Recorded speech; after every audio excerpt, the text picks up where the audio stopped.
Hello, and welcome to Spokane County Spotlight.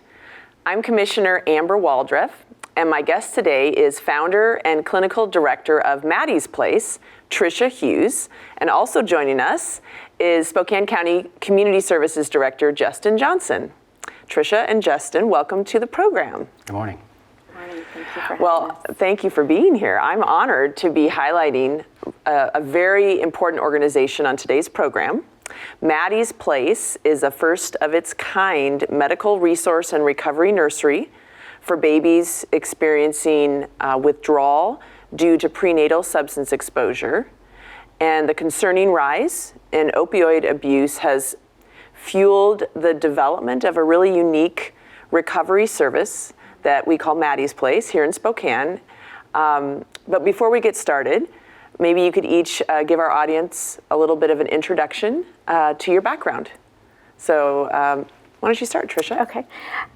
So I am just a wife and a mom of 9 children. I have 4 biological and 5 imported children, and was a foster parent for 20 plus years, and just saw this need. I'm also a nurse. My background is labor and delivery, postpartum, and level 2 special care nursery. So I formed Maddie's Place with all of my years of experience in raising children and caring for them in a medical environment. Yeah, so not originally from Spokane, came from Okanagan County, a little town called Brewster, Washington. Go Bears. Came to school here, got my master's and bachelor's degree in mental health and social work. Really wanted to dedicate to serving the community and addressing some of the most severe and persistent mental illness. Worked in various areas with veterans, with the fire department, their CARES program, and with foster youth transitioning out of the foster care system into higher education. But most recently, been managing and overseeing the Community Services Department at the direction of the Board of County Commissioners, really looking at behavioral health, developmental disabilities, and direct service. And this is where we've been able to have a wonderful partnership with places like Maddie's Place, as we really take on the initiatives that Spokane County has in improving health outcomes in Spokane County. Well, let's talk about Maddie's Place. Tell us, Tricia, about how this care facility was developed and who is Maddie and what is neonatal abstinence syndrome, NAS. I don't think many people know what that is. Well, neonatal abstinence syndrome is essentially the medical term for withdrawal from substances in a baby, neonates. Withdrawal from opiates causes specific symptoms, but every substance that a baby is exposed to while they're developing causes brain changes and developmental changes that manifest after the baby's born. So it's a very broad term, but it's kind of the medical term for an exposed baby to substances. Maddie is my 15-year-old. She's my youngest child, and she was essentially she arrived at my doorstep at 11:15 at night. Mm-hmm. We were just about to adopt her sister, and she was 18 days old and had been removed on the streets. She'd been on the streets of Spokane for her first 18 days of life. And it didn't take me long to recognize that something was very wrong with this poor baby. And this was my first baby I'd actually witnessed going like from the beginning of NAS. She was in serious withdrawal and very, very sick. And it took me, she was almost 4 weeks old before I found a physician who understood what was going on with her. This is 2008, so right when the opiate crisis was really revving up. Really, the spirit behind Maddie's Place is being told I can't save them all, so we need to replicate and create a space where we can care for these babies and give them what they need on a bigger scale than one in a home, with more information and more training behind it. So I started looking into how I could do this and recognized there was one already operating in the U.S. over in West Virginia. And before we got open, 2 more had opened, one in Phoenix and one in Ohio. And then Washington State was the only state that had actually a licensing process for this type of care. It's called a pediatric transitional care facility. So we're licensed as a residential treatment facility for newborns, essentially.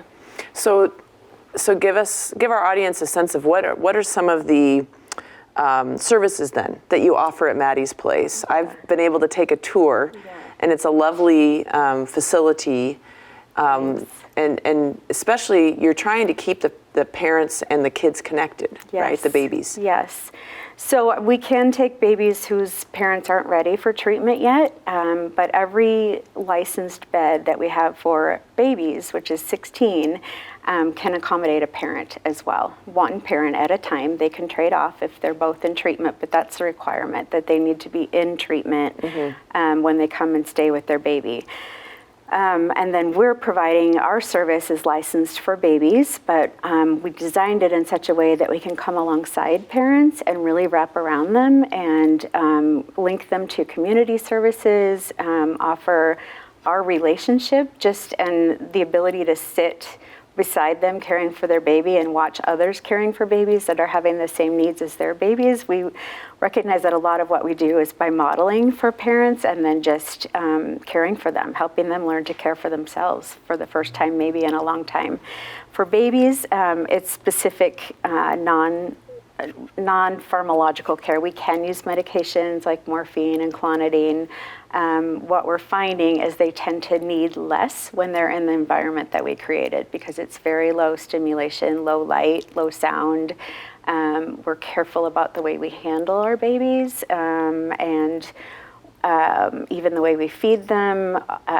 We just really try to meet that baby's exact needs in the moment, which change. They really go through kind of a up and down process of withdrawal that comes and goes. Some days are really bad and some days are better. So that's what we do. I know that when I visited, a lot of contact, a lot of holding and keeping, keeping that baby really close to another human being. You have volunteers, right, that will also help? Yes, at we Maddie's have mostly Place? paid staff, but we also have volunteers that are only there to hold babies. So they don't do any of the feeding or diaper changing.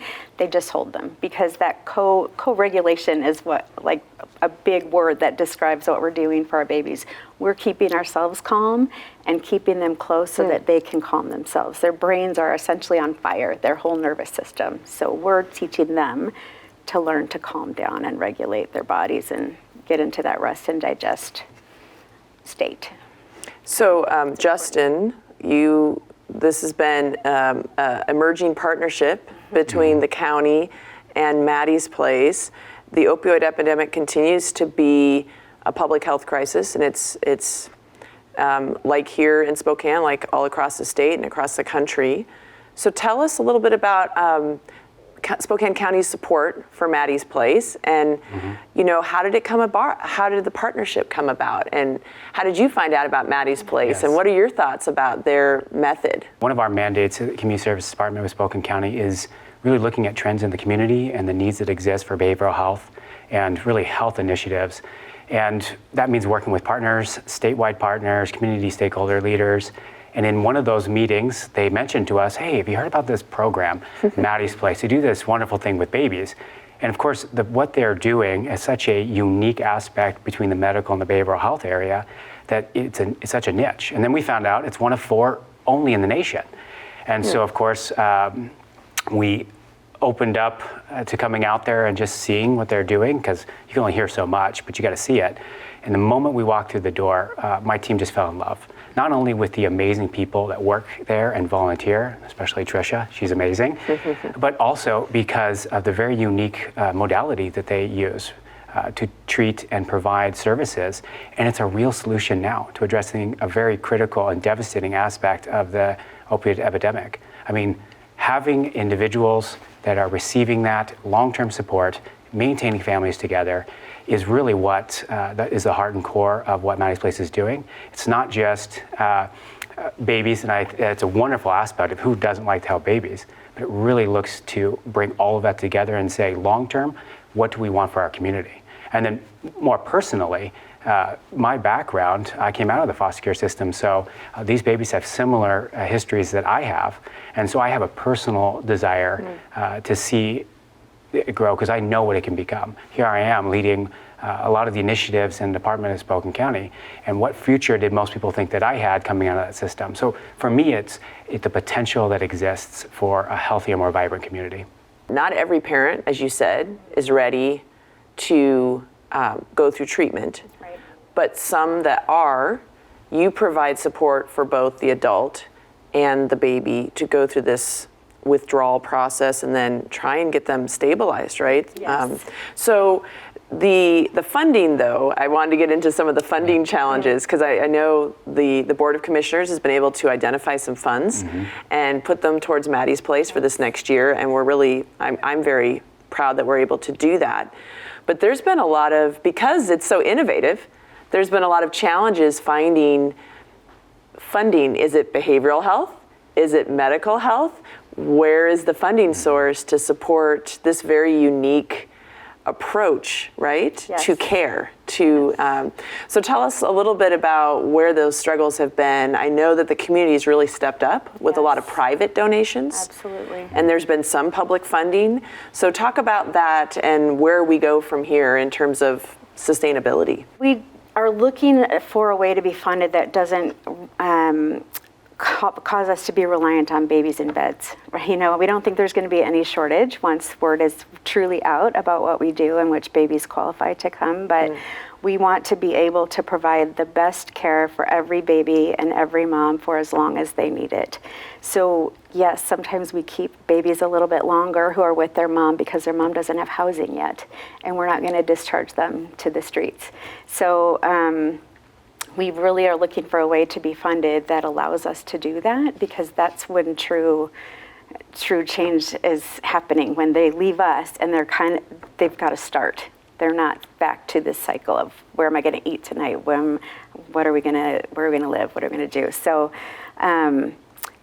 the county has been amazing in coming alongside us and understanding that this is a sentinel moment in life. Childbirth is a sentinel moment for families, and if you can offer the right support to the right person at the right time, you can.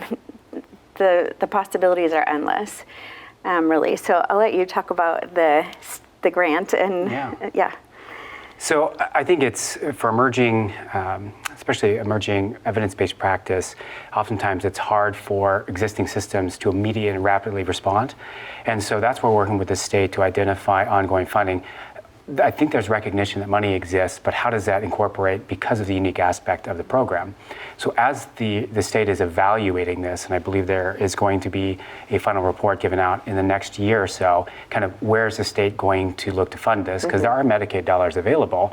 This is where we position the Board of County Commissioners and said, this is a real and immediate treatment option available to the community. And not only that, the long-term impacts, 5, 10, 15 years down the road, are real and can be invested in now. And I thought, and putting this forward to the commissioners, it was real and evident. You guys came out and visited. You saw, it actually was very difficult to have one of the commissioners put down the babies and leave the facility. And then we also had the sheriff come out. And I think that seeing that in person and recognizing that for every dollar that the county invests in this facility and the services now pays dividends for the future of our community was exactly why the board said, yes, now, and we're going to continue to evaluate, is there more we can do? Right. And not only that, advocating on behalf of that at the state and federal level. So very appreciative of the board's continued support and vocal advocacy.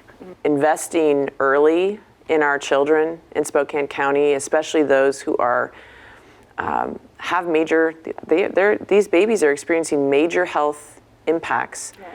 And it will, unless we can try and regulate and support and stabilize, they will experience challenges all throughout their, youth and adult life. So I love this program because it is trying to address an issue very early and not waiting till later to try and address it when it's too late. Yes. So I think it's too late. yeah, the opioid crisis is impacting all of our lives in many different ways. But these services, if we can continue to support these moms, dads, babies, even extended family, right, around these babies, we are going to make a difference for the future of our community. So it's very impressive, but very hard work. And I'm sure it's been a struggle. I know you guys have had to be very creative about fundraising. So I'm glad the county can step up and help. And I'm hoping that this study from the state will show us the pathway. You're still probably going to need these other dollars to wrap around for times when, like you said, a family needs a little extra help here, a little more time there, and sometimes insurance can be very rigid. Yes. And so it's always good to have some flexible funding to make it really human-centric. Right. Each mom and baby are going to be unique and different and need different resources. So Absolutely. it's not always like you can solve it in X amount of weeks or months. So how are the hospitals and other agencies involved in what you do? How do you partner with other organizations, and how do you receive the baby? Do the hospitals recommend that they come to you? We've had a difficult time getting into the hospitals, not physically, but just helping them understand what we do. Before we opened, we invited the neonatologists to come and tour and see what we did. A few of them came, but it's so new and so different. And the mindset historically has been that once these babies leave the hospital, they're fine. Like they're fixed. They're not in withdrawal anymore. So, and the standard treatment for NAS in the U.S. right now is only standardized to day 6 of age. So babies that need medication any longer are actually, even in most of our local hospitals, if they need more than a certain number of doses, they're admitted to the NICU anyway. The state just issued a directive saying that NAS babies should not be admitted to the NICU, but it's what's always been done. Medicine takes a long time to turn. It's a big ship to turn, right? And so we work with the neonatologists continually. We work with DCYF when CPS is involved. House Bill 1227 has changed that. Most of our cases are voluntary when they start, so it's about getting education out to parents that this is an option for you, or this is an option for your baby.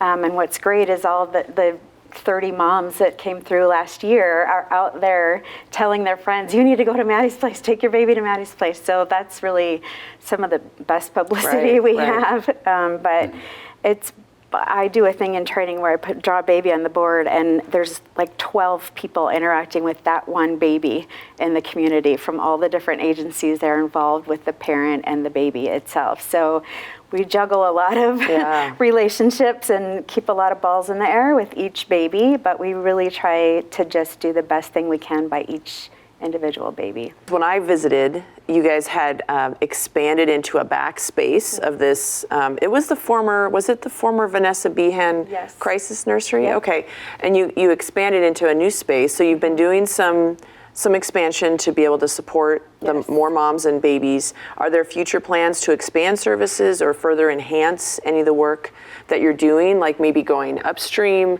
around prevention or following up with moms down the road? Yes, because we're finding that we become their people. Like for our moms that come and stay with us, once they start to trust them, it takes them a few weeks. Once they start to trust us, we become their people, and they're still in touch. They find staff members that they bond with or volunteers and maintain those relationships, and we have them come back for events, and we take care of their babies for them when they need a break, and we provide respite for them when they are exhausted in the community. We take their babies back for a weekend, or however we can help, we continue to support them. So we've recently been able to tie up sort of the land next to us. And we have all kinds of ideas. In fact, that back space we just opened, I wanted to turn into a daycare, a childcare event initially for babies. Infant childcare is very difficult to find, let alone infant childcare that's 1-to-1 or 1-to-2, which is what our babies need, right? And so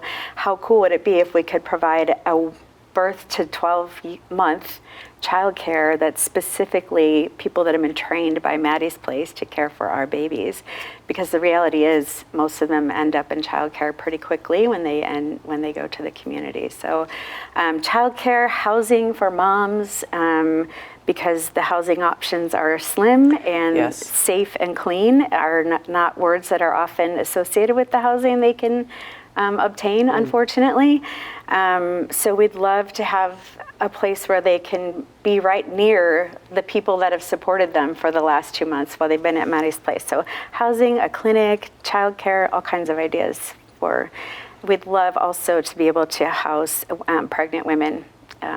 Reality is there's a lot of effort going into finding pregnant women that are struggling with substance Right. use disorder, and they're terrified of being found, is the truth of it. And so if we can gain this reputation in the community that you can trust Maddie's place, I think we might be one of the places that would be able to entice them to come and get safe and get clean and let us help you and keep your baby when you deliver. So my background as labor and delivery nurse doesn't scare me at all. So yeah, You have lots of ideas, and I think those are all very important. And it's true, it's all about building trust. Yep.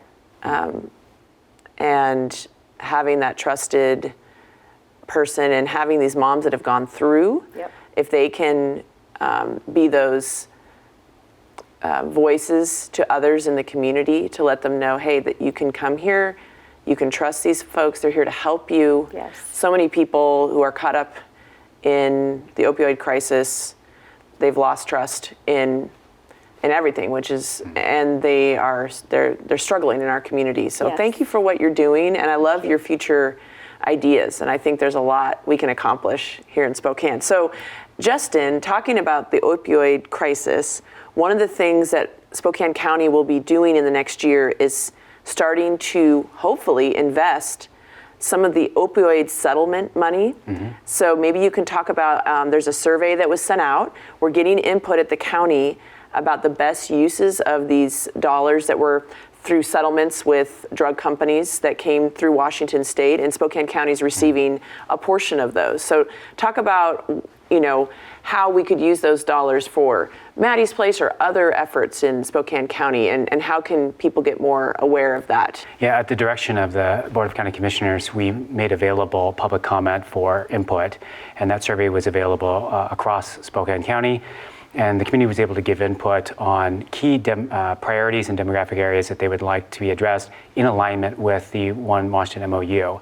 And that was then being collected, and they closed last week on Friday. So we had a 30-day period, and then we're collating that and then combining it with other priorities and gap areas that we've identified, and we'll be presenting to the board here in the near future. Once we identify those key areas that the community is giving feedback on and areas that we know need to be addressed, like Maddie's Place, the board will then make a determination on the best uses moving forward. As you know, there's so many needs in the community. So finding the right ones and identifying the greatest need is probably going to be one of the more challenging aspects, because ultimately, a lot of need, we have a very small amount of money comparatively to that. But what I think is very important is really looking at what can we get the best bang for our buck in that area. And Maddie's Place, it really hits a key inflection point. Both individuals needing substance use treatment and support, and in long term, as well as new life and the critical aspect of neurodevelopment that is necessary to ensure that they have a bright and successful future. So if we can find areas that we can invest in that, which basically is serving two populations and providing stable housing or support long-term, which that's my idea. I'm very excited about that. Anything we can do to help is what I'll be putting to the board, and I think the board will be considering as a real possibility of partnership in conjunction with the work already being done in the field. So many wonderful people doing so many amazing things as we attack this opiate epidemic. And I don't want to lose sight for the fact that specifically in our region as well, we also have various tribes that have a desperate need for this as well. So I'm hoping that we can partner with them as well as other state agencies to say, hey, what can we do to get the greatest awareness and use of the funds, and not just say that we're going to silo that in areas. And like I said, Maddie's Place is one of those. They take everyone. And that's the aspect of what we want in the community. Low barrier, but greatest access. We're so lucky to have you, Justin, because you understand a lot of the different funding streams that come from the state, Medicaid, We have mental health sales tax dollars at the county that we collect that can be also used towards substance use and mental health. We have these new opioid settlement dollars. So there's a lot of opportunity. It's not ever enough, but we have a lot of opportunity to strategically work as a county with, as you said, all of these other cities and tribes and the state to be more effective. And I mean, you know, we're experiencing things in our community that we've never experienced before over the last 10 years, just the rise and the impact on our hospitals, the impact on our families, the impact on our schools. Everything, you know, we're experiencing this crisis, and we need to address it in completely new and different ways. So I'm excited to see what we can do with all of those funding streams as we move into 2024. So thank you for your leadership and your advice to the county commissioners. We really appreciate it. I think it's hard to see everything, you know. It's not as glamorous and as other elected officials, but the commissioners really have given a mandate of almost, for our department, $30 million going out to the community to support behavioral health initiatives, support and fill in gap areas, and most of the community doesn't understand that or recognize that because it's not as visible. Right. And I think that's something that we would love the community to know is just commissioners are there, they're supporting the community, and I'm just glad to be on the front end of that, supporting and guiding them in that process. Well, we're going to wrap things up here. So are there any final thoughts or messages? We as humans form our basic perception of the world in the first 60 days of life. So if you can view something like Maddie's Place as a sense of, or sort of an incubator, where we can take the stress away from them while they take care of their baby, they're protected, they know where they're going to eat, they know where they're going to sleep, they know they're safe. We've had moms say to us, the most safe I've ever felt in my life is at Maddie's Place, ever. And that is, we know that's genuine, and that's what we're trying to do. And so if people can grasp that idea of just offering a moment in time when the baby's born for a mom to, we don't have to convince moms to love their babies, but sometimes we need to give them the support they need to be able to do it. Do you guys have a website? We do, maddiesplace.org, MADDIES.org. And it's hard to be on the cutting edge, but you guys are doing great work. And I think it's important that people go to maddiesplace.org. And they can learn how they can volunteer, contribute, get involved. Justin, any final thoughts? Yeah, just an appreciation to the community and the hard work that's being done to address the opioid crisis. I don't want to lose sight of that aspect. You know, we talk a lot about what the county is doing, but we're doing that in partnership with a lot of other entities. Just a recognition of all of the work that's being done. Thank you to all of you out there doing that. It's a real and visible issue, but there are wonderful people addressing that. I'm afraid we're out of time, but I'd like to remind our audience that this program and videos from all our public meetings can be accessed on our Spokane County homepage and our Spokane County YouTube channel. I'd like to thank Tricia and Justin again for joining us. I'm County Commissioner Amber Waldrop. Thank you for joining us for Spokane County Spotlight.